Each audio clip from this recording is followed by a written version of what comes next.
नमस्कार, बहुत स्वागत है आपका। मैं हूं दिलीप मिश्रा और आज की हमारी इनसाइड स्टोरी का विषय है देवास में सट्टे के कारोबार में बाहरी बुकियों का डेरा। जी हां, गुना की घटना के बाद मुख्यमंत्री शिवराज सिंह चौहान ने अपराधियों पर सख्त कार्रवाई और जीरो टॉलरेंस के निर्देश पुलिस महकमे को दिए हैं। ऐसे में लाजमी है देवास की भी बात कर ली जाए।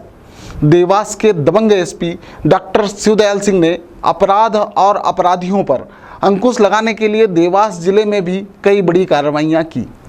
देवास के कई बड़े बदमाशों पर जिला बदर और रासुका जैसी कार्रवाई देखने को मिली, तो कईयों के घरों पर बुलडोजर भी चलाया गया। देवास में सट्टे के कारोबार की बात करें तो देवास में सट्टे के अड्डों पर लगातार दबिश और पकड़ धकड़ देखने को मिली। सट्टे कारोबारियों का देवास में कई बार जुलूस निकाला गया, यहाँ तक कि सार्वजनिक धुनाई भी पुलिस द्वारा की गई और कई सट्टा खाई वालों को जिला बदर भी किया गया। लेकिन सट्टे का कारोबार है कि देवास में थमने का नाम नहीं ले रहा है।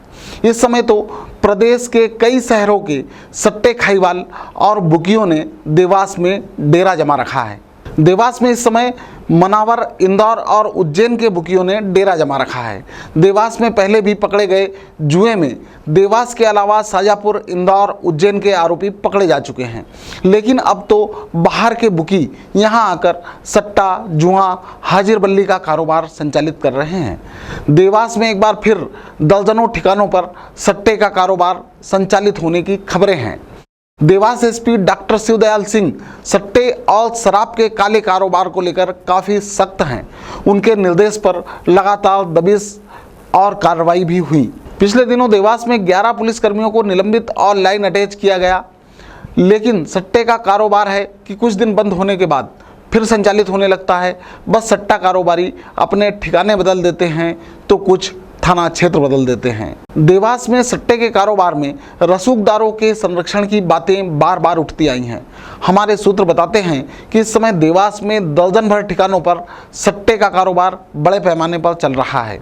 देवास में बाहर के खाई वालों ने डेरा डाल रखा है। सूत्र बताते हैं कि इस समय मनावर, उज्जैन और इंदौर के खजराना के सट्टा कारोबारियों ने देवास में डेरा डाल रखा है। ऐसा नहीं है कि देवास में सट्टे और जुए के अड्डों पर कार्रवाई नहीं होती, कार्रवाई भी होती है, आरोपी भी पकड़े जाते हैं। लेकिन पकड़े वो जाते हैं जो अड्डों पर काम करते हैं। यह कह सकते हैं कि 1000-2000 रुपये रोज पर काम करने वाले कर्मचारी। देवास में सट्टे के बड़े कारोबार की खबर पुलिस विभाग के आला अधिकारियों तक है। यही वजह है कि कुछ हफ्ते पहले आईजी की टीम ने देवास में दबिश दी थी। उस दौरान भी देवास के एक थाने के कुछ पुलिसकर्मियों को लाइन हाजिर किया गया था। इतना सब कुछ होने के बाद भी देवास में सट्टे का कारोबार थमने का नाम नहीं ले रहा है। अब मुख्यमंत्री के सख्त निर्देश के बाद देखना यह होगा कि प्रदेश के अन्य शहरों से देवास में आकर सट्टे का कारोबार संचालित करने वाले इन काले कारोबारियों के गिरेबान में देवास पुलिस का हाथ कब तक पहुंचता है। बहुत बहुत धन्यवाद।